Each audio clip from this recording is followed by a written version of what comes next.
அண்ணம்மாரே நம்பிமாரே அன்புடனேதானே மிக அன்புடனேதானே நாம் காணகத்தில் கிழங்கு வெட்டி வருவமாடதம்மா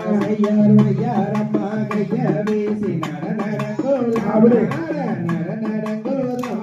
நாம் ஒற்றுமையா கிழங்கு வெட்டி வருவமாடதன்னா கட்டான வெளிதன்மை தாண்டுகிறவன்னா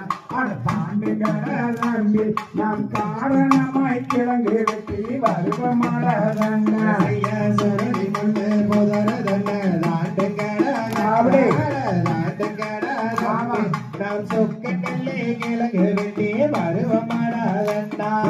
மான் ஒன்று வனத்தினிலே ஓடி வந்ததால் மிக ஓடி வந்ததால் அந்த மாமுனிவர் சேர்ந்திடவே பெண் குழந்தை அழுக வள்ளி கோடிலே மாடு வந்து பள்ளி மாடு வந்து அந்த மகாதேவன் அருளால் பெண் குழந்தை அழுக என்ன சத்தோ அண்ணர்களை வாங்க தம்பிகளை வாங்க நாம் எல்லோரும் ஒன்று சேர்ந்து பார்த்திடுவோம் வாங்க